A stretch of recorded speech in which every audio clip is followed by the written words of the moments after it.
ಜಿಲ್ಲಾ ಕಾಂಗ್ರೆಸ್ ಕಮಿಟಿಯ ಕಾಂಗ್ರೆಸ್ ಭವನದಲ್ಲಿ ಈ ಒಂದು ಪತ್ರಿಕಾಗೋಷ್ಠಿಗೆ ಮಾಧ್ಯಮದ ಎಲ್ಲ ಹಿರಿಯರಿಗೆ ಹಾಗೂ ಸ್ನೇಹಿತರಿಗೆ ಸ್ವಾಗತವನ್ನು ಕೋರಿ ಈ ಪತ್ರಿಕಾಗೋಷ್ಠಿಯಲ್ಲಿ ಜಿಲ್ಲಾ ಕಾಂಗ್ರೆಸ್ ಕಮಿಟಿಯ ಅಧ್ಯಕ್ಷ ಶ್ರೀ ಮಲ್ಲಿಕಾರ್ಜುನ್ ಲೋಣಿ ಅವರಿದ್ದಾರೆ, ಉಪಸ್ಥಿತರಿದ್ದಾರೆ. ಮಾಜಿ ಶಾಸಕರು, ನಮ್ಮೆಲ್ಲರಿಗೂ ಹಿರಿಯರು ಹಾಗೂ ಕಾಂಗ್ರೆಸ್ ಪಕ್ಷದ ಲೋಕಸಭಾ ಅಭ್ಯರ್ಥಿಗಳಾದಂಥ ಶ್ರೀ ರಾಜು ಅನ್ಗೂರವರು ಇದಕ್ಕೆ ಉಪಸ್ಥಿತರಿದ್ದಾರೆ. ಮಾಜಿ ಶಾಸಕರಾದಂಥ ಶ್ರೀ ಮಕ್ಬೂಲ್ ಬಾಗ್ವಾಲ್ ಅವರು ಕೂಡ ಇದಕ್ಕೆ ಬಂದಿದ್ದಾರೆ. ನಮ್ಮ ಕಾಂಗ್ರೆಸ್ ಪಕ್ಷದ ವಿಜಯಪುರ ನಗರದ ಅಭ್ಯರ್ಥಿಗಳು ಮುಖಂಡರಾದಂಥ ಶ್ರೀ ಅಮೀರ್ ಮುಷ್ರೂಫ್ ಅವರಿದ್ದಾರೆ, ಸಂಗಮೇಶ್ ಬಬಲೇಶ್ವರ್ ಅವರಿದ್ದಾರೆ, ಆಜಾದ್ ಪಟೇಲ್ ಅವರಿದ್ದಾರೆ, ಟಪಾಲ್ ಅವರಿದ್ದಾರೆ. ಎಲ್ಲ ಕಾರ್ಪೊರೇಟರ್ಸು, ಕೌನ್ಸಿಲರ್ಸು ಮತ್ತು ಪಕ್ಷದ ಎಲ್ಲ ಜಿಲ್ಲಾ ಮಟ್ಟದ ಪದಾಧಿಕಾರಿಗಳು ಹಾಗೂ ಬ್ಲಾಕ್ ಕಾಂಗ್ರೆಸ್ ಕಮಿಟಿ ಎಲ್ಲ ಅಧಿಕಾರಿಗಳು ಹಾಗೂ ಎಲ್ಲ ಫ್ರಂಟಲ್ ಆರ್ಗನೈಸೇಷನ್ ಎಲ್ಲರೂ ಕೂಡ ಇವತ್ತು ಸಹ ಈ ಪತ್ರಿಕಾಗೋಷ್ಠಿಯಲ್ಲಿ ಇದಕ್ಕೆ ಮುಂಚೆ ಸಭೆಯನ್ನು ಭಾಗವಹಿಸಿದ್ದಾರೆ. ತಮ್ಮೆಲ್ಲರಿಗೂ ಗೊತ್ತಿದೆ ವಿಷಯ. ನಾಳೆ ಬಿಟ್ಟು ನಾಡಿದ್ದು ಶುಕ್ರವಾರ ಇವತ್ತು ಸನ್ಮಾನ್ಯ ಸಿದ್ದರಾಮಯ್ಯನವರು, ಈ ರಾಜ್ಯದ ಜನಪ್ರಿಯ ಮುಖ್ಯಮಂತ್ರಿಗಳು, ಉಪಮುಖ್ಯಮಂತ್ರಿಗಳಾದಂಥ ಡಿ ಕೆ ಶಿವಕುಮಾರ್ ಅವರು ಹಾಗೂ ವಿವಿಧ ಇಲಾಖೆಯ ಅಧಿಕಾರಿಗಳು ಸಹ ಸಚಿವರು, ನಮ್ಮ ನಗರಾಭಿವೃದ್ಧಿ ಸಚಿವರಾದಂಥ ಸುರೇಶ್ ಭೈರತಿ ಅವರು, ಆಮೇಲೆ ಇವತ್ತು ರಾಮಲಿಂಗ ರೆಡ್ಡಿಯವರು, ನಮ್ಮ ಸಾರಿಗೆ ಸಚಿವರು, ಆಮೇಲೆ ಸಮಾಜ ಕಲ್ಯಾಣ ಸಚಿವರಾದಂಥ ಡಾಕ್ಟರ್ ಮಹದೇವಪ್ಪ ಅವರು, ಹೈಯರ್ ಎಜುಕೇಷನ್ ಮಿನಿಸ್ಟರು, ಉನ್ನತ ಶಿಕ್ಷಣ ಸಚಿವರಾದಂಥ ಶ್ರೀ ಸುಧಾಕರ್ ಅವರು ಹಾಗೂ ತಂಗಡಿಗೆಯವರು, ನಮ್ಮ ಹಿಂದುಳಿದ ವರ್ಗದ ಇಲಾಖೆಯ ಸಚಿವರು ಅವರು, ಆಮೇಲೆ ನಮ್ಮ ಪವರ್ ಮಿನಿಸ್ಟ್ರು ಸಹ ಕೆ ಜೆ ಜಾರ್ಜ್ ಅವರು ಮತ್ತು ಇನ್ನುಳಿದ ಎಲ್ಲ ಸಚಿವರು ಕೂಡ, ಅನೇಕ ಸಚಿವರು ಅವರ ಸಂಬಂಧಿಸಿದ ಕಾಮಗಾರಿಗಳಿದ್ದಂಥ ಸಚಿವರು ಎಲ್ಲರೂ ಕೂಡ ಬರ್ತಾ ಇದ್ದಾರೆ, ಆಗಮಿಸ್ತಿದ್ದಾರೆ. ಇವತ್ತು ಪ್ರಮುಖವಾಗಿ 3 ಅಲ್ಲಿ ಕಾರ್ಯಕ್ರಮಗಳು. ಒಂದನೇದು ತಮಗೆಲ್ಲರಿಗೂ ಗೊತ್ತಿದೆ, ಅನೇಕ ದಶಕಗಳ ಕಾಲ, ಇವತ್ತು 4 ದಶಕಗಳ ಕಾಲದಿಂದ ನಮ್ಮ ಕೇಂದ್ರ ಬಸ್ ನಿಲ್ದಾಣ ಎದುರುಗಡೆ ಕಿತ್ತೂರು ರಾಣಿ ಚೆನ್ನಮ್ಮ ಅವರ, ನಮ್ಮ ದೇಶದ ಸ್ವಾತಂತ್ರ್ಯಕ್ಕಾಗಿ ಹೋರಾಟ ಮಾಡಿದಂಥ ತಾಯಿ ಅವರ ವೀರರಾಣಿ ಕಿತ್ತೂರು ಚೆನ್ನಮ್ಮನವರ ಒಂದು ಸರ್ಕಲ್ ಆಗಬೇಕು, ಮೂರ್ತಿ ಪ್ರತಿಷ್ಠಾಪನೆ ಆಗಬೇಕು ಅಂತೇಳಿ ಬಹಳ ಆಶಯವನ್ನು ಬಹಳ ವರ್ಷಗಳ ಕಾಲದ ಒಂದು ಮನವಿಯನ್ನು ಕೊಡ್ತಾರೆ. ನಾನು ಕೂಡ ಅದನ್ನು ಅರ್ಥೈಸ್ಕೊಂಡು ಇವತ್ತು ಅಲ್ಲಿ ಆ ಸರ್ಕಲ್ ಆಗಲಿಕ್ಕೆ ಸಾಧ್ಯ ಆಗ್ತಿದ್ದಿಲ್ಲ. ಯಾಕಂದ್ರೆ ರಸ್ತೆ ಭಾಳ ಒಂದು ಅಚ್ಚುಕಟ್ಟು ಆದಂಥ ಪ್ರದೇಶದಲ್ಲಿರುವುದರಿಂದ ಟ್ರಾಫಿಕ್ಕು ಮತ್ತು ಬಸ್ ನಿಲ್ದಾಣಕ್ಕೆ ಹೋಗೋಕ್ಕೆ ಬಸ್ಗಳಾಗಿದೆ. ಅಲ್ಲಿ ಆ ಕಾರಣ, ಟೆಕ್ನಿಕಲ್ ಕಾರಣದಿಂದ ಅಲ್ಲಿ ಇವತ್ತೊಂದು ದಿವಸ ಸರ್ಕಲ್ ಮತ್ತು ಪೂರ್ತಿ ಆಗ್ತಾ ಇರಲಿಲ್ಲ. ಮತ್ತು ಎರಡನೇದಾಗಿ ಸುಪ್ರೀಂ ಕೋರ್ಟ್ನ ಒಂದು ನಿರ್ಣಯನೂ ಕೂಡ ಇರೋದ್ರಿಂದ ಆ ಸರ್ಕಲ್ ಆಗಲಿಕ್ಕೆ ಸಾಧ್ಯ ಇದ್ದಿಲ್ಲ, ಮೂರ್ತಿ ಆಗಲಿಕ್ಕೆ ಸಾಧ್ಯ ಇದ್ದಿಲ್ಲ. ಹೀಗಾಗಿ ಇವತ್ತು ನಾನು ಒಂದು ದಿವಸ ನಿರ್ಣಯ ಮಾಡಿ ಇವತ್ತು ಬಸ್ ಸ್ಟ್ಯಾಂಡ್ನಲ್ಲಿ, ಕೇಂದ್ರ ಬಸ್ ನಿಲ್ದಾಣದಲ್ಲಿ ಆ ರಸ್ತೆಗೆ ಎದುರುಗಡೆನೇ ಒಂದು ದಿವಸ ರಾಣಿ ಚೆನ್ನಮ್ಮನವರ ಒಂದು ಮೂರ್ತಿ ಆಗಬೇಕು ಅಂತೇಳಿ ನಾನು ಪ್ರಸ್ತಾವನೆಯನ್ನು ಇವತ್ತು ಮುತುವರ್ಜಿ ವಹಿಸಿ ನಾನು ನಮ್ಮ ಏನು ಎಮ್ ಡಿ ಅವರ ಗುಲ್ಬರ್ಗ ನಮ್ಮ ಎಮ್ ಡಿ ಅವ್ರಿಗೆ ಅಂದು ಇದು ಮಾಡಿಸಿ ಅವರಿಂದ ಒಂದು ಆದೇಶವನ್ನು ಮಾಡಿ ಪ್ರಪೋಸಲನ್ನು ಮಾಡಿ ಸರ್ಕಾರಕ್ಕೆ ಕಳಿಸಿ ಇವತ್ತು ಒಂದು 60/40 60/40 ಒಂದು ಜಮೀನನ್ನು ಇವತ್ತು ದಿವಸ ಅದನ್ನು ಮುಂದೆ ತದನಂತರ ಎಲ್ಲ ಮುಖ್ಯಮಂತ್ರಿಗಳಿಗೆ ಎಲ್ಲರಿಗೂ ಹೇಳಿ ಶಿಕ್ಷೆಯನ್ನು ಕೊಡಿಸಿ ಅವತ್ತು ಮುಖ್ಯಮಂತ್ರಿಗಳಾದ ಸಿದ್ದರಾಮಯ್ಯ 2013-18 ಅವಧಿಯಲ್ಲಿ ಅವರು ಮತ್ತು ಕೂಡಲ ಸಂಗಮ ಶ್ರೀಗಳು ಪಂಚಮಸಾಲಿ ಜಗದ್ಗುರುಗಳು ಇವತ್ತು ದಿವಸ ಬಸವತಜ್ಜಯ ಸ್ವಾಮೀಜಿಯವರು ಇವತ್ತು ಎಲ್ಲರೂ ಕೂಡಿ ಅದನ್ನು ನಾವು ಅಡಿಗಲ್ಲನ್ನು ಹಾಕಿದ್ದೀವಿ. ಈಗ ಮೂರ್ತಿ ರೆಡಿಯಾಗಿದೆ. ಆ ಮೂರ್ತಿ ಅನಾವರಣಗೊಳಿಸುವಂಥದ್ದು ಮತ್ತು ನಾನು ವಿಚಾರ ಮಾಡಿದೆ, ಇವತ್ತು ಮೂರ್ತಿ ವೀರರಾಣಿ ಚೆನ್ನಮ್ಮನವರ ಮೂರ್ತಿ ಆಗಿದೆ. ಆ ಬಸ್ ಸ್ಟ್ಯಾಂಡಿಗೂ ಕೂಡ ಅವ್ರ ಹೆಸರು ಇಟ್ಟರೆ ಸೂಕ್ತ ಆಗ್ತದೆ ಅಂತ ತಿಳ್ಕೊಂಡು ನಾನು ಮುಖ್ಯಮಂತ್ರಿಗಳಿಗೆ ಹೇಳಿ ಆದೇಶ ಮಾಡಿಸಿದೆ. ಯಾಕಂದರೆ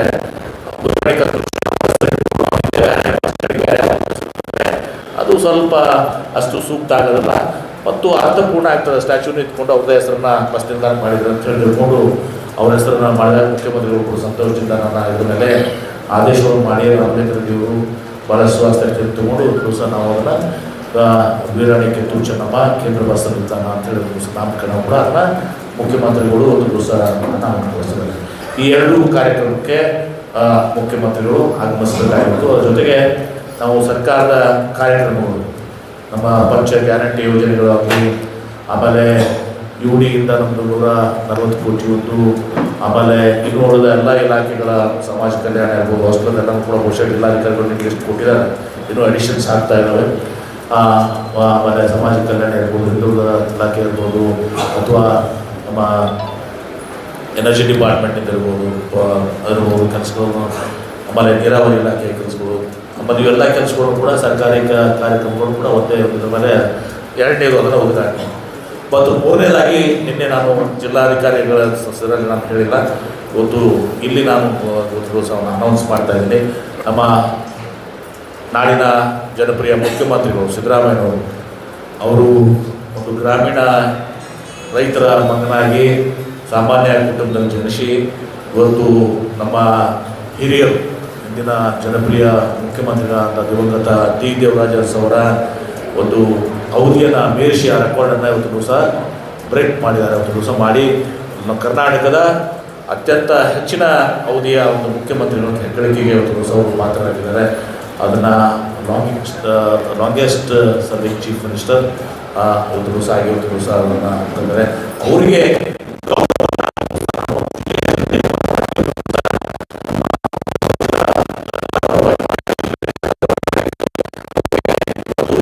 ವಿಶೇಷವಾದಂಥ ಒಂದು ಸನ್ಮಾನ ಕಾರ್ಯಕ್ರಮವನ್ನು ಕೂಡ ನಾವು ಹಾಕೊಂಡಿದ್ದೀವಿ. ಅವರಿಗೆ ಸೂಕ್ತವಾದಂಥ ಗೌರವ ಅರ್ಪಣೆಯನ್ನು ಕೂಡ ನಾನು ಏನನ್ನೋದು ಹೇಳಿದಲ್ಲ, ಗೌರವ ಅರ್ಪಣೆಯನ್ನು ಕೂಡ ಮಾಡ್ತಾ ಇದ್ದೀವಿ. 3 ಪ್ರಮುಖ ಘಟನೆಗಳು. ಒಂದು ವೀರಾಣಿ ಕಿತ್ತೂರು ಚೆನ್ನಮ್ಮನವರ ಅವರು 11:15 ಇವತ್ತು ಬಿಜಾಪುರಕ್ಕೆ ಲ್ಯಾಂಡ್ ಆಗ್ತಾರೆ.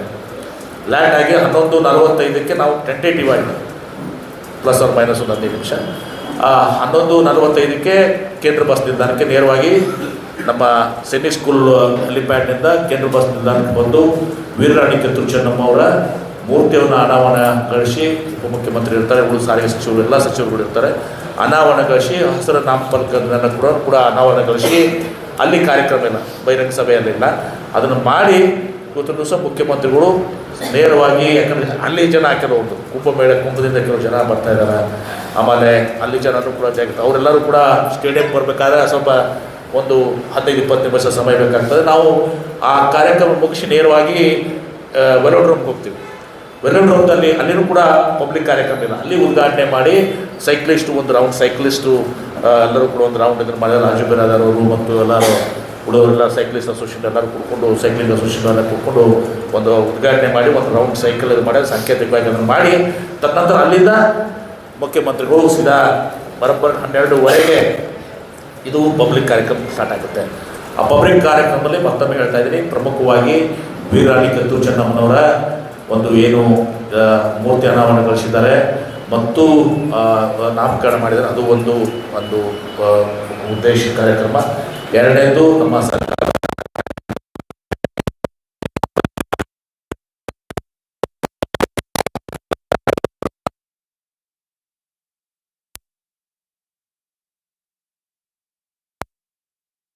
ದಿವಸ ಇವತ್ತು ಅವರಿಗೆ ನಾವು ಪಕ್ಷಾತೀತವಾಗಿ ಇವತ್ತು ದಿವಸ ನಮ್ಮ ಕಾಂಗ್ರೆಸ್ ಜನರದ್ದು ಅಭಿಪ್ರಾಯ ಇತ್ತು, ಜಿಲ್ಲೆಯ ಜನರದ್ದು ಅಭಿಪ್ರಾಯ ಇದೆ. ಇವತ್ತು ಒಬ್ಬ ಹೆಗ್ಗಳಿಕೆಗೆ ಪಾತ್ರ ಆಗಿದ್ದಾರೆ ಇವತ್ತು ದಿವಸ ಅವರು ದೇವರಾಜ ಅವ್ರ ನಂತರ ಇವತ್ತು ಅವ್ರ ರೆಕಾರ್ಡನ್ನು ಬ್ರೇಕ್ ಮಾಡಿದ್ದಾರೆ. ಅವರಿಗೆ ಜಿಲ್ಲೆಯ ಜನತೆಯ ಪರವಾಗಿ ಗೌರವಿಸುವಂಥ ಕೆಲಸ ಜಿಲ್ಲಾ ಉಸ್ತುವಾರಿ ಸಚಿವರಾಗಿರೋದು ಸಹ ನಾನು ಅವರಿಗೆ ಭಾಳ ಅರ್ಥಪೂರ್ಣವಾಗಿ ಅವ್ರನ್ನ ಗೌರವಿಸುವಂಥದ್ದು ಮಾಡ್ತಾ ಇದ್ದೀವಿ. ಇದು 3 ಕಾರ್ಯಕ್ರಮ ಇವತ್ತು. ಅದಕ್ಕೆ ನಾವೀಗ ಕಾಂಗ್ರೆಸ್ ಪಕ್ಷದಿಂದನೂ ಕೂಡ ಇಟ್ಸ್ ಅಫಿಷಿಯಲ್ ಗೌರ್ಮೆಂಟ್ ಪ್ರೋಗ್ರಾಮ್, ಅದು ಗೌರ್ಮೆಂಟ್ ಪ್ರೋಗ್ರಾಮ್ ಆಗಿದ್ರು ಕೂಡ ಕಾಂಗ್ರೆಸ್ ಪಕ್ಷದಲ್ಲಿ ಕೂಡ ಇವತ್ತು ದಿವಸ ನಾವು ದಿವಸ ಜಾಸ್ತಿ ಜನ ಇವತ್ತು ದಿವಸ ಬರಬೇಕು ಮತ್ತು ಅವರಿಗೆ ಗೌರವಿಸುವಂಥ ಕಾರ್ಯಕ್ರಮ ಇತ್ತಲ್ಲ, ಹೀಗಾಗಿ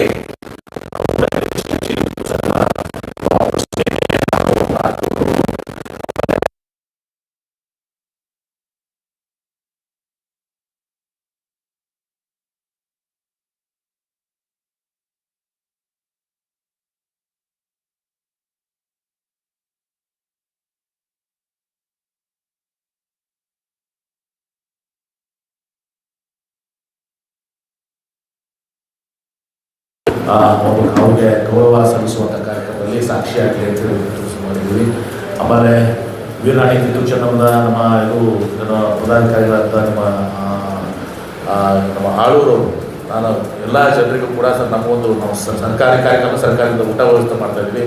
ನಾವು ಇಷ್ಟೆಲ್ಲ ವೀರರಾಣಿ ಚೆನ್ನಮ್ಮನವ್ರ ಸಲುವಾಗಿ ಇದು ಮಾಡ್ತಾಯಿದ್ರಿ. ನಾವು ಪ್ರಸಾದ ವ್ಯವಸ್ಥೆ ಏನಿದೆ ಊಟದ ವ್ಯವಸ್ಥೆಯನ್ನು ನಾವು ಮಾಡ್ತೀವಿ ಅಂತ ಅವರು 20,000 ಜನರಿಗೆ ನಾನು ಊಟದ ವ್ಯವಸ್ಥೆಯನ್ನು ಅವರು ಸ್ವಂತ ಆಳೂರು ಕಾಂಟ್ರಾಕ್ಟ್ರು ಮತ್ತು ಪ್ಲಸ್ ಅವರು ವೀರರಾಣಿ ಚೆನ್ನಮ್ಮರ ಸಂಸ್ಥೆಯ ಪದಾಧಿಕಾರಿಗಳಿದ್ದಾರೆ ಅವರು ವಹಿಸ್ಕೊಂಡಿದ್ದಾರೆ.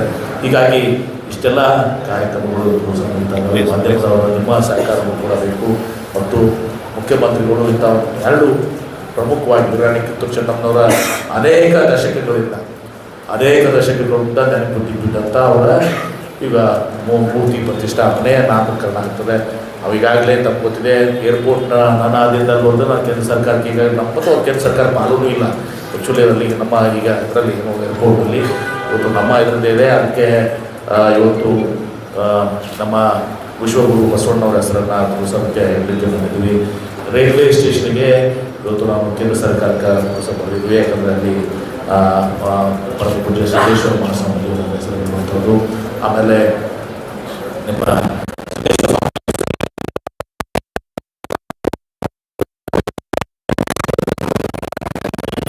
ಹೀಗೆ ಆಮೇಲೆ ರಾಣಿ ಚೆನ್ನಮ್ಮನವರು ಅಕ್ಕಮಹಾದೇವರ ಹೆಸರನ್ನು ಈಗಾಗಲೇ ನಮ್ಮ ವಿಶೇಷವಾಗಿ ಅಲ್ಪಸಂಖ್ಯಾತ ಬಂಧುಗಳು ಕೂಡ ನಮ್ಮ ಇಬ್ರಾಹಿಂ ಆದಿಲ್ ಶಾಹಿ ಅವರು ಪೂಜೆ ವಿತರಣೆ ಮಾಡಿದ್ದಾರೆ. ಆದಿಲ್ ಶಾಹಿ ಸಲುವಾಗಿ ಇವತ್ತು ಏನಾದರೂ ಮಾಡಬೇಕು ಅವರ ಸಮಗ್ರ ಸಾಹಿತ್ಯವನ್ನು ಸ್ವಲ್ಪ ಹೇಳಿದ ಸಂಸ್ಥೆಯನ್ನು ನಾವು ಮಾಡಿದರೂ ಕೂಡ ಇನ್ನೊಂದು ಏನಾದರೂ ಇಬ್ರಾಹಿಂ ಆದಿಲ್ ಶಾಹಿ ಅವರ ಸಲುವಾಗಿ ಸ್ಮರಣೆಗಾಗಿ ಏನಾದರೂ ಮಾಡಬೇಕು ಅಂತ ಹೇಳಿ ಕೂಡ ಹೇಳಲಿಕ್ಕೆ ಅದನ್ನು ಕೂಡ ಮುಂದಿನ ಮಾಡಿದೆ ಅದನ್ನು ಕೂಡ ಮಾಡ್ತೀವಿ. ನೋಡಿದ ಎಲ್ಲರೂ ಸಂಸ್ಥೆಯನ್ನು ಯಾವ್ಯಾವ ರೀತಿ ಗೌರವಿಸಬೇಕು ಅದನ್ನೆಲ್ಲರೂ ಕೂಡ ಗೌರವವನ್ನು ನಾಡಿನ ಆರೋಗ್ಯ ಅನುಭವಿಸುವ ಕೆಲಸವನ್ನು ಮಾಡ್ತಾಯಿದ್ದೀವಿ. ಹೀಗಾಗಿ ಈ ಒಂದು ಕಾರ್ಯಕ್ರಮಕ್ಕೆ ಇವತ್ತು ಎಲ್ಲ ಭಾಳಷ್ಟು ವಿಜಯಪುರ ಜಿಲ್ಲೆಯ ಜನ ಪಕ್ಷಾತೀತವಾಗಿ ಸರ್ಕಾರಿ ಕಾರ್ಯಕ್ರಮ ಇಲ್ಲಿ ಕಾಂಗ್ರೆಸ್ ಪಕ್ಷದ ಕಾರ್ಯಕ್ರಮ ಅಲ್ಲ, ಆದರೂ ಕೂಡ ನಾವು ಅವ್ರನ್ನ ಗೌರವಿಸುವಂಥದ್ದು ಪಕ್ಷಾತೀತವಾಗಿ ಇವತ್ತು ನಾವು ಗೌರವಿಸುವಂಥದ್ದು ಕೆಲಸನ ಇವತ್ತು ಜಿಲ್ಲೆ ಜನತಾ ಪರವಾಗಿ ನಾವು ಮಾಡ್ತಾಯಿದ್ದೀವಿ. ಅದಕ್ಕೆ ಮಾಧ್ಯಮದವರು ನೀವು ಕೂಡ ಹೆಚ್ಚಿಗೆ ಈ ಕಾರ್ಯಕ್ರಮಕ್ಕೆ ಪ್ರಚಾರ ಕೊಡಬೇಕು. ಜಿಲ್ಲೆಯ ಒಂದು ಹೆಮ್ಮೆಯ ಕಾರ್ಯಕ್ರಮ ವೀರರಾಣಿ ಕಿತ್ತೂರು ಚೆನ್ನಮ್ಮನವರು ಬ್ರಿಟಿಷರ ವಿರುದ್ಧ ಇವತ್ತು ಹೋರಾಟವನ್ನು ಮಾಡಿ ಇವತ್ತು ದೊಡ್ಡ ಕೊಡುಗೆಯನ್ನು ತಮ್ಮ ದೇಶಕ್ಕೆ ಸ್ವಾತಂತ್ರ್ಯ ಸಿಗಲಿಕ್ಕೆ ಕಾರ್ಯಕರ್ತರು ಅವರ ಮೂರ್ತಿ ಸ್ಥಾಪನೆ ಅವರ ಹೆಸರನ್ನು ಇರುವಂಥದ್ದು ಕೂಡ ಮಹತ್ ಕಾರ್ಯ ಒಂದು ದಿವಸ ಇವತ್ತು ನೆರವೇರಿದೆ. ನಮ್ಮ ಶಂಕರಗೌಡರ ಆಶಯ ಒಂದು ದಿವಸ ನಾವು ನೆರವೇರಿಸಿದೆ. ನಮ್ಮೆಲ್ಲರ ಆಶಯನೂ ಕೂಡ ಆಗಿತ್ತು ಜಿಲ್ಲೆ ಜನತೆ ಆಶಯ ಒಂದು ದಿವಸ ನಮ್ಮವರು ಕನ್ನಡಿಗರ ಅನ್ನೋದನ್ನು ನಮ್ಮ ಭಾಳ ಹೆಮ್ಮೆಯ ವಿಚಾರ ಅದನ್ನು ಮತ್ತು ಈ ಎಲ್ಲ ಕಾರ್ಯಕರ್ತರು ಇದ್ದಾವೆ. ಅದಕ್ಕೆ ನಾವೆಲ್ಲರೂ ಸಹಕಾರ ಮಾಡಬೇಕು. ಕಾರ್ಯಕ್ರಮ ಪಟ್ಟಿ ಹೇಳಿದ್ರೆ 11:30 ಅವರು ಬೇಕಾಗ್ತಾರೆ. 11:45ಕ್ಕೆ ಬಸ್ ಸ್ಟ್ಯಾಂಡ್ನಲ್ಲಿ ಇದು ಮಾಡಿ ಅಲ್ಲಿ ಅರ್ಧ ಗಂಟೆ ಹೋಗುತ್ತೆ. ನಾವು ಅರ್ಧ ಗಂಟೆ ಹೋಗಿ ಆಗ್ತದೆ. ಆಮೇಲೆ ತದನಂತರ ನಾವು ಹೋಗಿ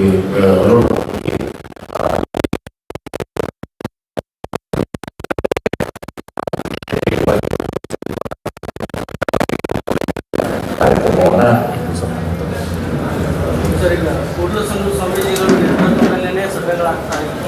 ಸಿದ್ದರಾಮಯ್ಯ ಅವರ ಕೈಯಿಂದ ಉದ್ಘಾಟನೆ ಬೇಡ ನಿನ್ನೆ ಮತ್ತು ಇವತ್ತು 2 ದಿನಗಳ ಕಾರಣ ನೋಡಿ. ಕೂಡಲಸಂಗಮ ಸ್ವಾಮೀಜಿಯವರು ಯತ್ನಾಳ್ ಅವರು ನೋಡಿದ ಎಲ್ಲ ಸಂಘಟನೆಗಳು ಕೂಡ ನಾನು ಕೂಡ ಮಾತನಾಡಿದ್ದಾರೆ, ನಾನು ಮಾತನಾಡಿದ್ದೀನಿ.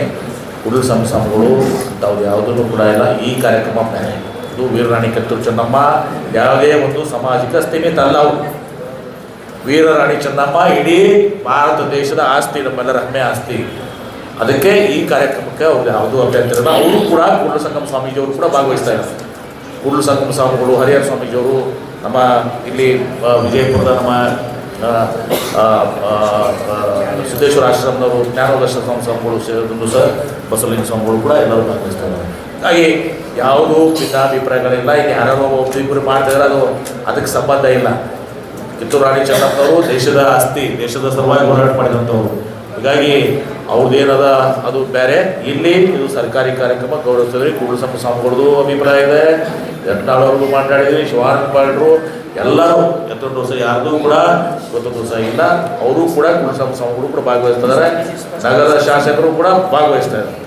ಸ್ವಾಮೀಜಿ ಮೀಟಿಂಗ್ ಮಾಡಿ ಸ್ಪಷ್ಟನೆ ಮಾಡಿದ್ದಾರೆ. ಕಾರ್ಯಕ್ರಮಕ್ಕೆ ಶೋಭೆ ತಂದು ಕೊಡ್ಬೇಕಂತ ಅವರು ಕೂಡ ಎಲ್ಲ ಮಾಡಿದ್ದಾರೆ. ಕುಂಭಮೇಳ ಮಾಡ್ತಾ ಇದ್ದಾರೆ ಎಲ್ಲ. ಸರ್ ಇದು ಬಿಜಾಪುರ ಒಂದು ಐತಿಹಾಸಿಕ ಸ್ಥಳ, ಆದಿಲ್ ಶಾ ಹೆಸರು ಯಾವುದೋ ಒಂದು ಮಾರ್ಗ ಐತಿ, ಆದಿಲ್ ಶಾ ಹೆಸರಲ್ಲಿ ಯಾವುದೋ ಒಂದು. ಈಗ ನಾ ಹೇಳಿದ್ದಲ್ಲಪ್ಪ, ನನಗೆ ನೀನು ಕೇಳೋಕ್ಕಿಂತ ಮೊದಲು ನಾ ಹೇಳ್ಬೇಕು, ಈಗ ನಾನು ಮಾತಾಡ್ತೀನಿ, ನಾನೇ ಹೇಳಿದ್ದೀನಲ್ಲ ಈಗ. ಓಕೆ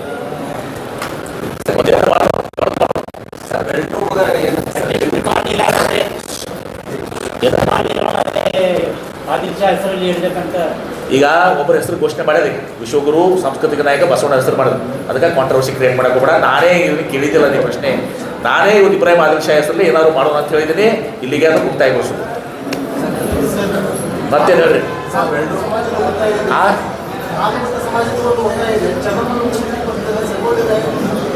ಚರ್ಚೆ ಮಾಡ್ತೇವೆ, ಯಾಕಂದರೆ ಇದು ಸರ್ಕಾರಿ ಇದು ಇರ್ತಾವಲ್ಲ, ಕೆಲವರು ಕೂಡ ಬಸ್ ಸ್ಟ್ಯಾಂಡಾಗಿ ಒಂದು ಮಾಡಿದ್ದೇನೆ ಇವಾಗಿದೆ, ಅವ್ರ ಹೆಸರನ್ನು ಇಟ್ಟಿದ್ದೀವಿ ಮಾಡು. ಈಗ ಸಂಗೊಳ್ಳ ರಾಯಣ್ಣ ಮೂರ್ತಿ ಪ್ರತಿಭಟನೆ ಇಲ್ಲ ಐತಿ, ಈಗ ಆಲ್ರೆಡಿ ಮೂರ್ತಿ ಅವ್ರ ಪ್ರತಿಷ್ಠಾಪನೆ ಮತ್ತು ಸಂಗೊಳ್ಳ ರಾಯಣ್ಣನು ಕೂಡ ಪಾಪ ಬಲಗೈ ಬಟ್ಟ, ಅದನ್ನು ಕೂಡ ಇದು ಮಾಡ್ತೀವಿ. ಇಲ್ಲ ಎಕ್ಸ್ಪ್ಲೋರ್ ದ ಪಾಸಿಬಿಲಿಟಿ.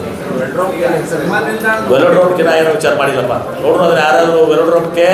ಆಮೇಲೆ ಈ ವೆಲೋಡ್ರೋಮ್ ಜೊತೆಗೆ ಭಾಳ ದಿವಸದಿಂದ ಒಂದು ಬೇಡಿಕೆ ಇದೆ.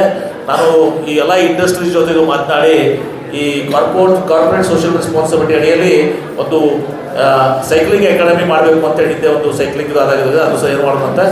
ಅದು ಕೂಡ ಸೈಕ್ಲಿಂಗ್ ಕೂಡ ಯಾರ್ದು ಹೆಸರುಗಳು ಸೈಕ್ಲಿಂಗ್ನಾಗ ಯಾರದಾರಲ್ಲ ಅಂಥವ್ರದ್ದು ಯಾರೇ ಒಬ್ರದ್ದು ಹೆಸರನ್ನು ನೀವು ಸಲಹೆ ಮಾಡಿರಿ, ಮಾಡ್ಕೊಂಡು ಚರ್ಚೆ ಮಾಡಿ ಒಂದು ಕಮಿಟಿ ಮಾಡಿ ಯಾವ ಸೂಕ್ತ ಅದಕ್ಕೆ ಸೈಕ್ಲಿಂಗ್ ಇದಕ್ಕೆ ಹೆಸರು ಇಡಕ್ಕೆ ಅದು ನೋಡ್ಕೊಂಡು ಮಾಡೋದು. ಆ ಸೈಕ್ಲಿಂಗ್ದವ್ರದ್ದೇ ಹೆಸರು.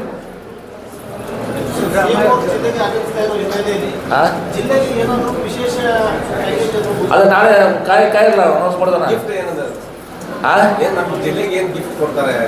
ಅದು ಹೇಳ್ತಾರಲ್ಲ, ಏನು ಕೊಟ್ಟಿದ್ದಾರೆ ಅಂತ ಹೇಳ್ತಾರೆ, ಏನು ಕೊಡ್ತೀವಿ ಅಂತ ಹೇಳಿದ್ದಾರೆ,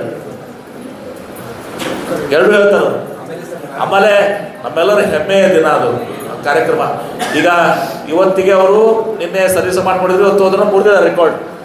ಇವತ್ತೆಲ್ಲ ಮುರಿದಿದ್ವಿ, ಇವತ್ತು ರೆಕಾರ್ಡ್ ಇವತ್ತು ರೆಕಾರ್ಡ್ ಮಾಡಿದ್ದಾರೆ. ಅದಕ್ಕೆ ಗೌರವಿಸುವಂಥದ್ದು ಬಾಕಿ ನಮ್ದದ. ಹೆಮ್ಮೆ ಪಡ್ಬೇಕು ನಾವೆಲ್ಲರೂ ಕೂಡ ಗೌರವಿಸೋದು. ಮತ್ತು ಇದು ಕಾಂಗ್ರೆಸ್ ಪಕ್ಷದಿಂದ ಸನ್ಮಾನ ಅಲ್ಲ, ಇದು ಜಿಲ್ಲೆಯ ಜನತೆ ಪರವಾಗಿ ಸನ್ಮಾನ ಇವತ್ತು. ಏನು ಸರ್ ಗೌರವ ಅಂದ್ರೆ ಏನು? ತುಲಾಭಾರ ಮಾಡ್ತಿರೋ ಅಥವಾ ಇಂದಿರಾ ಗಾಂಧಿ ಅವ್ರಿಗೆ ಮಾಡ್ತಾರೆ? ಈ ಯಾಕೆ ಕಾಳಜಿ ಮಾಡ್ತಾರೆ? ಖಾಲಿ ಥರ ಕಾಯೋದು ಸಸ್ಪೆನ್ಸ್ ಇರಬೇಕಲ್ಲ, ಅದು ಮಾಡ್ತಾ ಇದ್ದೀವಿ. ಬಟ್ ಗೌರವಿಸೋ ಕಾರ್ಯಕ್ರಮ ಮಾಡ್ತಾರೆ. ತುಲಾಭಾರ ಅಂತದಿಲ್ಲ, ಗೌರವಿಸಿದ ಕಾರ್ಯಕ್ರಮ ಸೂಕ್ತ ಗೌರವ ಮಾಡಿ. ಬಿಜಾಪುರ ಅವರು ಉದಯ ವಿಶಾಲತೆಯನ್ನು ಮಟ್ಟಿನವರು, ಇಂದಿರಾ ಗಾಂಧಿಯವ್ರನ್ನ ಮತ್ತು ನಿಲ್ಲಿಂಗಪ್ಪನವ್ರು ಬಂಗಾರ ತುಂಬಿದಂಥವ್ರು. ನಾವೇನು ಬರಗಾಲ ಇದು ಮಾಡ್ಕೊಂಡು ತಗೊಂಡ್ರಿ, ನಾನು ಕೊಡ್ರಿ ಕೊಡ್ರಿ. ನೀವು ಬರಗಾಲದಾಗ ಮಾಡೀವಿ, ಈಗ ನೀರು ಬಂದಾವು, ಈಗ ಹೆಂಗೆ ಮಾಡ್ತಿರ್ಬೇಕು? ಬರಗಾಲದಾಗ ನಾವು ಹಿಂದುಳಿದ ಜಿಲ್ಲೆ, ಬರಗಾಲ ಜಿಲ್ಲೆ ತಂಟಾಗ ತುಂಬಿದ್ದೀವಿ ಯುದ್ಧದ ಸಲುವಾಗಿ. ಬೇರೆ ಸಲುವಾಗಿ ಅಲ್ಲ, ಯುದ್ಧದ ಸಲುವಾಗಿ ಕೊಂಡ್ರೆ ನೋಡಿ ಅದನ್ನು ತಿರ್ಚುವಂತ ನಡೆದಿರ್ತು. ಬೇಡ ವರ್ಷಕ್ಕೆ ಹೋಗ ಏನ್ರಿ ಕಾಂಟ್ರವರ್ಸಿ ಬೇಡ ಏನ್ರಿ. ಯುದ್ಧದ ಸಲುವಾಗಿ ಇಂದಿರಾ ಗಾಂಧಿ ಅವ್ರನ್ನ ಮತ್ತು ನಿಜಲಿಂಗಪ್ಪನವ್ರು ಬಂಗಾರ ತುಂಬಿರೋದು ಇದೇ ಮಾತು. ಈಗ ನೀರು ಬಂದಾವು, ಸ್ವಲ್ಪ ಸಮೃದ್ಧಿ ಆಗ್ಯಾವ. ಅಟ್ಲೀಸ್ಟ್ ಇನ್ನ 524 ಆಗಿ ಹೊಲಕ್ಕೆ ಜಮೀನು ಬರ್ಲಿಕ್ಕೆ ಕೂಡ ಅಂತರ್ಜಲ ಹೆಚ್ಚಿಗಾಗಿ ಒಂದು ಹಂತಕ್ಕೆ ನಾವು ಇದು ಮಾಡಿದ್ವಿ. ನೆಮ್ಮದಿಯಿಂದ ಅದರ ಇಲ್ಲೋ ನೀರು ಜನ. ಅದಕ್ಕೆ ಮತ್ತೆ ಸೂಕ್ತವಾಗಿ ಮಾಡ್ತೀವಿ, ಕಾಳಜಿ ಮಾಡಕ್ಕೆ ಹೋಗ್ಬೇಡಿ. ನಿಮ್ಮ ಇದನ್ನು ತಕ್ಕಂತೆ ಮಾಡ್ತೀವಿ ನಾವು ಹೇಳಿದ್ದೀನಲ್ಲಪ್ಪ, ಮಾರ್ಚ್ನಲ್ಲಿ ಮಾಡ್ತೀವಿ ಅಂತೇಳಿ, ಮಾರ್ಚ್ ಎಂಡಿಂಗ್ ಮಾಡ್ತೀವಿ ಅಂತ. डेवलपमेंट के बारे में जो चीज़ें बताएं सर, डेवलपमेंट के लिए यहाँ बेरोजगार बहुत है, उसके लिए आपने काफ़ी काम किए हैं, लेकिन इस अर्से में देखा गया है कि डेवलपमेंट के लिए आपने कोई भी ऐसे कोई फैक्ट्रीज वगैरह यहाँ ला के अवेलेबल नहीं कराए, जिसकी वजह से बेरोजगारी बहुत है और सारे लोग जिसमें हिंदू मुसलमान सिख ईसाई परेशान हैं. इसके लिए आप क्या कर रहे हैं सर, आपकी सरकार?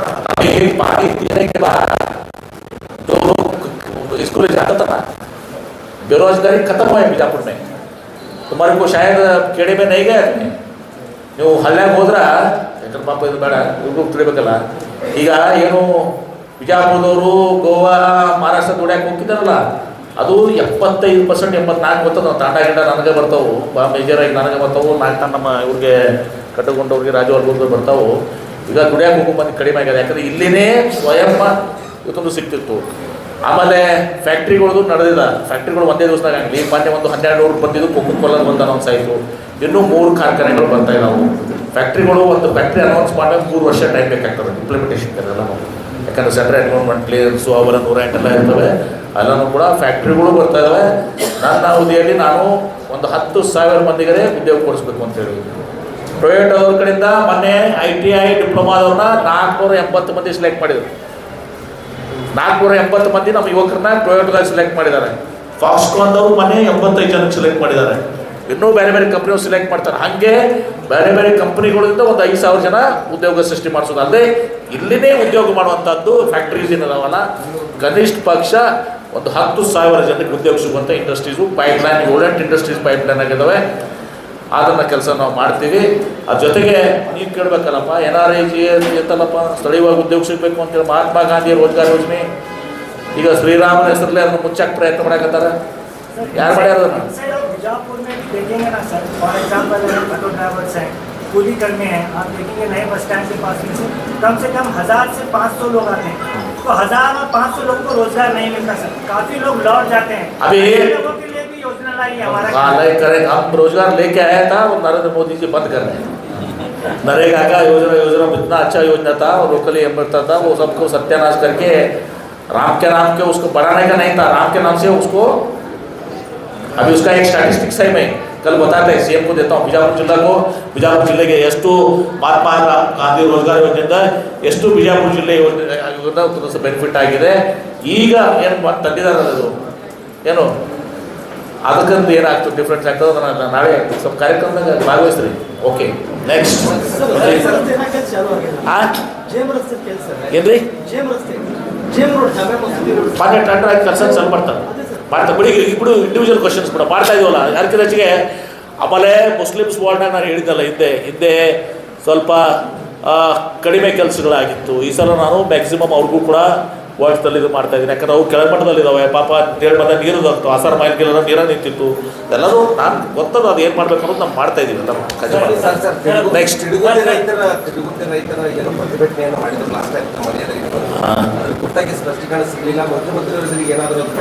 ನೋಡಿ, ನಾನು ಒಂದು ಹೇಳಿದ್ದಲ್ಲ, ತಿರುಗುಂದಿ ರೈತರು ಅಲ್ಲಿ ಭೂಮಿ ಬೆಲೆ ಎಷ್ಟೈತಿ.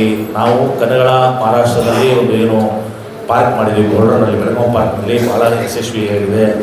ಈಗ ಅಲ್ಲಿ ನಾವು ಏನೋ ತಿರುಗುಂದಿಯಲ್ಲಿ ಹೊಸ ಇದು ಮಾಡ್ತಾ ಇದ್ದೀವಿ. ಈಗ 21 ಆಗಿದೆ. 23/3 ಸಂದರ್ಭದಲ್ಲಿ ಯಾವ್ಯಾವ ಅದನ್ನು ಏನೇನು ಅಲ್ಲಿ ಅಭಿವೃದ್ಧಿಗಳಾಗಿದ್ದರೆ ಏನಾಗಿದೆ ಅದನ್ನಂಥದ್ದು ನೀರಾವರಿ ಇದ್ದರೆ ಅಂಥವು ಇದ್ದರೆ ಅದು 23 ಪದ್ಧತಿ ಇದೆ, ನಾನು ಹೇಳಬಾರ್ದು ಅದನ್ನು ಮಾಡ್ತೀವಿ. ಅದ್ರ ಜೊತೆಗೆ ಇವತ್ತು ಅಲ್ಲಿ ಭೂಮಿ ಬೆಲೆ ಎಷ್ಟದ ಅನ್ನೋದು ನಮ್ಗೆ ಗೊತ್ತದ. ಆ ಭೂಮಿ ಬೆಲೆ ನಾನು ಒಂದು ಅವತ್ತು ಕೂಡ ಹೇಳಿದ್ದೀನಿ, 2 ಎಕರೆ ಇವತ್ತು ನೀವು ಭೂಮಿ ಕಳ್ಕೊಂಡ್ರೆ ಅಂತ ಕೊಡ್ರಿ. ನಿಮ್ಮ ಉದಾಹರಣೆಗೆ ನೀವು 2 ಎಕರೆ ಕಳ್ಕೊಂಡ್ರೆ 3 ಎಕರೆ ಮಕ್ಕದಾಗೆ ಖರೀದಿ ಮಾಡುವಷ್ಟು ನಿಮಗೆ ಪರಿಹಾರ ಕೊಡ್ತೀವಿ. ಎಷ್ಟೆಲ್ಲ ಇರೋದು ಆಯ್ತಪ್ಪ, ಇದು ಒಂದೇ ಕ್ವಶನ್ ಸಾಕೆ. ವಿಮಾನ ನಿಲ್ದಾಣ ಮಾಡಿರೋದು ಬಿಜೆಪಿ, ರೈಲ್ವೆ ನಿಲ್ದಾಣ ಅಪ್ಗ್ರೇಡ್ ಮಾಡಿರೋದು ಬಿಜೆಪಿ, ಜಿಲ್ಲಾ ರೈತ ಭವನ ಭೂಮಿ ಪೂಜೆ ಮಾಡಿರೋದು ಬಿಜೆಪಿ, ಬಿಜಾಪುರ ಕೇಂದ್ರ ಬಸ್ ನಿಲ್ದಾಣ ನಿರ್ಮಾಣ ಆಗಿರೋದು ಬಿಜೆಪಿ, ಹೆಸರು ಮಾತ್ರ ಕಾಂಗ್ರೆಸ್. ಹೌದು, ಯಾರು ಹೇಳಿದ್ರು? ಬಿಜೆಪಿ ಅವರು. ಈಗ ವಿಜಯಪುರ ವಿಮಾನ ನಿಲ್ದಾಣ ಅದು ಒಂದು ಕಾರ್ಯಕ್ರಮ ಆಗ್ತಿತ್ತು ಏನ್ರಿ. ಎನ್ವಿರಾನ್ಮೆಂಟ್ ಕ್ಲಿಯರೆನ್ಸ್ ಇಲ್ಲ ಅಂದರೆ ನಾನು ಸುಮ್ಮನೆ ಈಗ ಮಾಡೋಕ್ಕೆ ಹೋಗೋದಿಲ್ಲ. 270 ಕೋಟಿ ರೂಪಾಯಿ ನಾನು ಕೊಟ್ಟಿದ್ದೀನಿ ಅದು. ನೈಟ್ ಲ್ಯಾಂಡಿಂಗು, ಆಮೇಲೆ ಏರ್ ಬಸ್ಸು, ಬೋಯಿಂಗು ಮಾಡೋದಲ್ಲದೆ ಈಗ ಸುಪ್ರೀಂ ಕೋರ್ಟ್ನಾಗ ನಮ್ಮ ವಿರುದ್ಧ ನಿರ್ಣಯ ಆಗಿತ್ತು ಎನ್ವಿರಾನ್ಮೆಂಟ್ ವಯೋಲೇಷನ್ ಕೇಸ್ನಲ್ಲಿ. ನಾನು ನಮ್ಮಲ್ಲಿ ಸುಪ್ರೀಂ ಕೋರ್ಟ್ನಾಗ ನಮ್ಮ ವಿರುದ್ಧ ಡಿಸಿಷನ್ ಆಗಿತ್ತು. ನಾವು ಕಪಿಲ್ ಸಿಬ್ಬಲ್ ಅವ್ರನ್ನ ನೇಮಕ ಮಾಡಿ ನಾನೇ ಕೆಲವೊಂದು ಪಾಯಿಂಟ್ಸ್ ಕೊಟ್ಟಿದ್ದೀನಿ.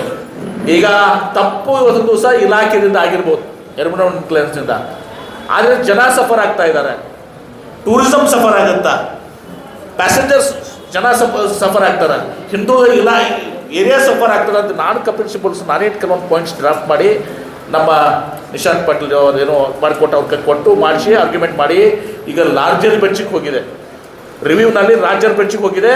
ಆಮೇಲೆ SOP ಮಾಡೋಕ್ಕೆ ಇವತ್ತು ಹೊಸ ಇನ್ಸ್ಟ್ರಕ್ಷನ್ ಕೊಟ್ಟಿದ್ದಾರೆ. ಇಲ್ಲಿಕಂದ್ರೆ ಇದು ವಿಮಾನ ನಿಲ್ದಾಣ ಏನದಲ್ಲ, ಇದು ತರಾತುರಿಯಲ್ಲಿ PWD ಮಾಡಿ ಏನ್ರಿ ಇನ್ನೂ ಭಾಳ ಅದಾವೆ, ಅದನ್ನು ಹೇಳಕ್ಕೆ ಹೋಗೋದಿಲ್ಲ, ಕಾಂಟ್ರವರ್ಸಿ ಮಾಡೋಕ್ಕೆ ಹೋಗೋಲ್ಲ. ನನಗೆ ಇದು ನಿರ್ಧಾರ ಇದು ಆಗಬೇಕು ಅಂತ ಅನ್ನೋದನ್ನು ಆಲಮಟ್ಟಿ ಅಣೆ ಕಟ್ಟಿದವ್ರೆ ಲಾಲ್ ಬಹದ್ದೂರ್ ಶಾಸ್ತ್ರಿ ಅವರು ಎಲ್ಲ ಸುಮ್ಮನೆ ಅದೆಲ್ಲ ಕಾಗದ ಹಿಡ್ಕೊಂಡು ಬಂದು ಮಾತಾಡೋರಿಗೆ ಏನಂತೀರಿ. ಈಗ ವಿಮಾನ ನಿಲ್ದಾಣ ನಮ್ದೇ, ರೈಲ್ವೇಸು ನಮ್ದೇ, ಎಲ್ಲ ಆಲಮಟ್ಟಿ ನಾಮೇ ಕಾಂಗ್ರೆಸ್ ಇದ್ದಾಗ ಆಗಿದೆ. ಯಾವ ಹೇಳ್ತಾರೆ ಸುಮ್ಮನೆ ಬಂದು ಹೇಳ್ರಿ ಅವ್ರು, ನೀನು ಯಾರಿಗೆ ಕೇಳ್ತಿಲ್ಲ, ಬೇಕಾದ್ರೆ ಕೊಡ್ತೀನಿ ಎಲ್ಲ ಡೀಟೇಲ್ಸ್.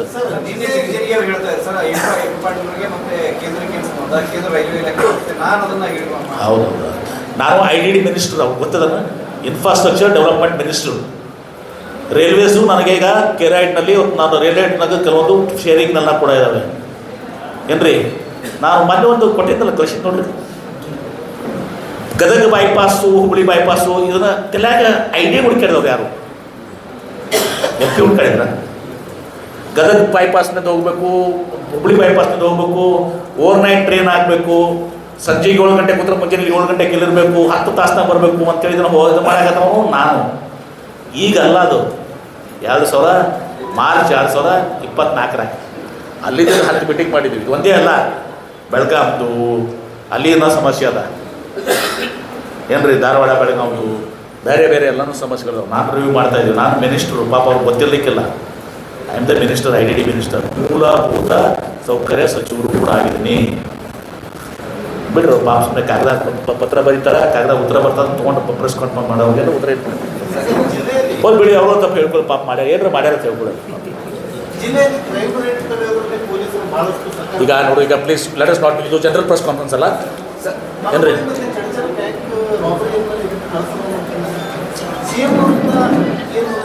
ಅವ್ರಿಗೆ ನಾವು ಗೌರವಿಸುವಂಥದ್ದ ನೋಡು. ಈಗ ಸಮಯ ಭಾಳ ಕಡಿಮೆ ಅದ ನೋಡೋಣ. ನೀವು ಹೇಳೋದು ಸೂಕ್ತ ಅದ, ಪಾಪ ಮಾಡಿದಾರೆ, ಎರಡೂ ಮಾತದನ್ನು ಬ್ರೇಕ್ ಮಾಡಿದಾರೆ. ಮುಖ್ಯಮಂತ್ರಿ ಹೇಳಿದ್ರು, ಒಮ್ಮೆ ಅವ್ರನ್ನ ಹೋಮ್ ಮಿನಿಸ್ಟ್ರು ಹೋಮ್ ಮಿನಿಸ್ಟರ್ ಸನ್ಮಾನ ಮಾಡಿದ್ದಾರೆ. ಬಟ್ ನೋಡು, ನಾಳೆ ಆಗಷ್ಟು ವಿಲ್ ಅವರಿಗೆ ಗೌರವಿಸೋದು ರಾಜಕಾರಣ ಮೆಡಲ್ಗಳು ಬರ್ತಾವ್ರಲ್ಲ, ನೋಡ್ಸೋಣ, ಮೆಡಲ್ಗಳು ಏನು ಮಾಡ್ಸೋಣ. ಸರ್, ಈಗ PPP ಹೋರಾಟಗಾರರ ನಿಯೋಗವನ್ನು ಯಾವ ರೀತಿ ನಾಳೆ ನಾನು ನಿನ್ನೇನೋ ಹೇಳಿನಿ, ಬದ್ದಿನಾದ ನಾನು ಆದ್ರೆ ಹೇಳಿದಾಗ ನಾನು ಇವತ್ತು ಕಳಿಸ್ತಾರೆ ಕೇಳಿ ಅಷ್ಟಿಲ್ಲ. ಒಂದನೇದು PPP ಹೋರಾಟಗಳು ಸರ್ಕಾರದಿಂದ ಆಗಬೇಕು, PPP ಬೇಡ ಅಂತ ಹೇಳಿದರು. ಮುಖ್ಯಮಂತ್ರಿಗಳು ಭೇಟಿ ಮಾಡಿಸಿದ್ವಿ. ಮುಖ್ಯಮಂತ್ರಿಗಳು ಅವತ್ತು ಏನು ಹೇಳಿದ್ರು, ನನ್ನ ಕಡೆ ವಿಡಿಯೋ ರೆಕಾರ್ಡಿಂಗ್ ಇದೆ. ನಿಮ್ಮ PPP ಬೇಡಲ್ಲಪ್ಪ, ಆಯಿತು ಸರ್ಕಾರದೇ ಮಾಡೋದು, ಸ್ವಲ್ಪ ತಡ ಆಗ್ತದೆ ಅಂತ ಹೇಳಿದರು. ಏನ್ರಿ, ಇವ್ರು ಏನು ಹೇಳಿದ್ರು, 2 ವರ್ಷ ಹೋಗಲಿ, 10 ವರ್ಷ ಹೋಗಲಿ, 12 ವರ್ಷ ಹೋಗಲಿ ಆಗಲಿ ಅಂತ ಹೇಳಿದಾರೆ. ಅದು ಬಿಡ್ರಿ. ಮೊನ್ನೆ ನಾನು ಪ್ರೆಸ್ ಕಾನ್ಫರೆನ್ಸ್, ಅವ್ರಿಗೆ ಸಮಾಧಾನ ಆಗಿಲ್ಲ. ಮುಖ್ಯಮಂತ್ರಿಗಳು ಅಂತೂ ಸಹ ಮತ್ತೆ ಪದೇ ಹೇಳ್ಬೇಕು. ಅವ್ರ ಮಿನಿಸ್ಟ್ರು ಅವ್ರ ಮನೆಯವರು ಅಡ್ಮಿಟ್ ಆಗಿದ್ರು ಹಾಸ್ಪಿಟ್ಲಾಗ. ಇನ್ನೊಂದು ಮೀಟಿಂಗ್ ಇತ್ತು ಅಂತ ಅಂದಾಗ ಅಷ್ಟಾದರೂ ಭೇಟಿ ಮಾಡಿಸಿದ್ರಿ, ಎಲ್ಲ ಆಗಿದೆ. ಅಷ್ಟಾದ್ಮೇಲೆ ಅವ್ರು ಬಿಟ್ಬಿಡ್ಬೇಕಾಗಿತ್ತು ಅಲ್ಲಿಗೆ. PPP ಮಾಡೋಂಗಿಲ್ಲ, ಸರ್ಕಾರ ಮಾಡ್ತೀವಲ್ಲ, ನಾವು ಉಳಿತೇನಪ್ಪ ನಿಮ್ಮದು ಯಾಕೆ ಹೋರಾಟ. ಇದಾದ್ಮೇಲೆ ನಾನು ಪ್ರೆಸ್ ಕಾನ್ಫರೆನ್ಸ್ ಮಾಡಿ ಎಳೆಯಾಗಿ ಹೇಳಿದ್ದೀನಿ. MB ಪಾಟೀಲ್ ಇವತ್ತು ಹೇಳ್ತೀನಿ, ಫೈನಲಿ ಬಿಜಾಪುರದಲ್ಲಿ PPP ಕಾಲೇಜ್ ಇಲ್ಲ, ಬಿಜಾಪುರನವ್ರಿಗೆ ಸರ್ಕಾರಿ ಕಾಲೇಜ್ ಆಗ್ತದೆ. ಹಣಕಾಸಿನ ಇದರಿಂದ ಇವತ್ತು ದಿವಸ ಅದು ಎಷ್ಟು ಸಾಧ್ಯ ಆಗ್ತದೆ ಬೇಗ ಅದನ್ನು ನಾವು ಮಾಡ್ತೀವಿ ಏನ್ರಿ. ಆಮೇಲೆ ಬರೆದು ಕೊಡೋದು, ಕ್ಯಾಬಿನೆಟ್ ಡಿಸಿಷನ್ ಮಾಡೋದು, ಇದು ಯಾರು ಕಲಿಸ್ಯಾರೋ ಗೊತ್ತಿಲ್ಲ ನನಗೆ. ನೀನು ಹೇಳಿ ಏನು ಮತ್ತೆ ಅಂಥದ್ದು ಸರ್ಕಾರನಾಗ ಪದ್ಧತಿ ಇರಂಗಿಲ್ಲ. ಬಿಜಾಪುರ ಜಿಲ್ಲಾದಾಗ 1000 ದಿನ ಪ್ರತಿ ದಿವಸ ರಾಜ್ಯದಾಗ 1000 ಸ್ಟ್ರೈಕ್ ಹಾಕವು. ಅವರೆಲ್ಲರಿಗೂ ಕ್ಯಾಬಿನೆಟ್ ಡಿಸಿಷನ್ ಮಾಡ್ಕೊಬೇಕು, ಒಂದು ಸ್ಪೆಷಲ್ ಕ್ಯಾಬಿನೆಟೇ ಮಾಡ್ಬೇಕಾಗತ್ತೆ. ಜಿಲ್ಲಾ ಮುಖ್ಯಮಂತ್ರಿ ಎಲ್ಲ ಕೆಲಸ ಬಿಟ್ಟು ಅವರೇ 365 ದಿವಸ ಹಂಗೆ ಇರಂಗಿಲ್ಲ ಪದ್ಧತಿ. ವಿಶ್ವಾಸ ಇಡಬೇಕಾಗ್ತದೆ. ನಾನು ಮುಖ್ಯಮಂತ್ರಿಗಳು ಹೇಳಿದ್ದಾರೆ, ನಾನು ಹೇಳಿದ್ದೀನಿ. ಅಷ್ಟೇ ಅಲ್ಲ, ಸಂಜೆಗೂ ಅವ್ರನ್ನ ಕರ್ಸಕ್ಕೆ ಹೇಳಿದ್ದೀನಿ, ಎಲ್ಲರೂ ಕರೆಯಕ್ಕೆ ಹೇಳಿದ್ದೀನಿ, ಬರೋಕ್ಕೆ ಹೇಳಿದ್ದೀನಿ. ಅವ್ರಿಗೆ ಮುಖ್ಯಮಂತ್ರಿಗಳಿಂದ ಅವತ್ತ ಮತ್ತೊಮ್ಮೆ ಅನೌನ್ಸ್ ಮಾಡ್ತೀವಿ, ಬಿಜಾಪುರದಲ್ಲಿ ಸರ್ಕಾರಿ ಕಾಲೇಜನ್ನೇ ಮಾಡಲಾಗುವುದು. ಆಯ್ತಾ? ಏನು ಬೇಕೇನು CM ಕರೆಂಟ್ ಸ್ಟೇಟ್ಮೆಂಟ್ ಮಾಡಿಸ್ತೀವಿ, ಮುಗೀತು. ಬಸವರಾಜ್, ನೀನು ಆಕ್ಟಿವಿಸ್ಟ್ ಥರ ಮಾತಾಡ, ಸ್ವಲ್ಪ ಹೇಳ್ತೀನಿ. ಸುಮ್ಮನೆ ಇದು ಹಣಕಾಸಿನ ಲಭ್ಯತೆ ಪ್ರಕಾರ ಮಾಡ್ತೀವಿ ಅಂತ ಮುಖ್ಯಮಂತ್ರಿ ಹೇಳಿದಾರ. ಸುಮ್ಮನೆ ಭೂಮಿ ಪೂಜೆ ಅಂತ ಸುಮ್ಮನೆ ಬಿಡ್ರಿ. ಇದೆಲ್ಲ don't play politics in it. You being a press man, you don't play politics please. I am telling you for the last time. ಮುಖ್ಯಮಂತ್ರಿಗಳು ಶೀಘ್ರದಲ್ಲೇ ರಾಜ್ಯದಷ್ಟು ನಮ್ಮ ಸರ್ಕಾರದಾಗ ಮಾಡ್ಬೇಕು, ನಮ್ಮ ಹೆಮ್ಮೆ ಅಂತ ಮಾಡ್ತಾ ಇದ್ದೀನಿ, ಹೇಳ್ತಾ ಇದ್ದೀನಲ್ಲ. PPP ಇಲ್ಲ, ಸರ್ಕಾರದೇ ಆಗ್ತದೆ. ಮುಖ್ಯಮಂತ್ರಿಗಳು 4 ದಿವಸ ತಡ ಆಗ್ತದೆ, ಹಣಕಾಸು ಲಭ್ಯತೆ ಮಾಡ್ತೀವಿ ಅಂತ ಹೇಳಿದ್ದಾರೆ. ವಿಷ್ಣು ಕೂಡ ಭೂಮಿ ಪೂಜೆ ಮಾಡೋದು ಹೆಂಗೆ ಮಾಡ್ತಾರೆ? ನಾನು ನೀವು ಬರೀತೀರಿ, ಟೆಂಡರು ಆಗಿಲ್ಲ, ಸುಡುಗಾಡು ಆಗಿಲ್ಲ, ಭೂಮಿ ಪೂಜೆ ಮಾಡಿ ಕ್ಯಾಬಿನೆಟ್ ಡಿಸಿಷನ್ ಆಗಿರ್ತೀವಿ, ಮಾತಾಡ್ತೀವಿ. ನಾಳೆ ಅದು ಬರೀತೀರಿ, ನೀವೇ ಹೆಡ್ಲೈನ್ ಬರೀತೀರಿ. ಬಟ್ ಪ್ಲೀಸ್ ಭೂಮಿ ಪೂಜೆ ಹೇಗೆ ಆಗ್ತದೆ ಅದು? Basavaraj B sensible. ಓಕೆ, ಧನ್ಯವಾದಗಳು.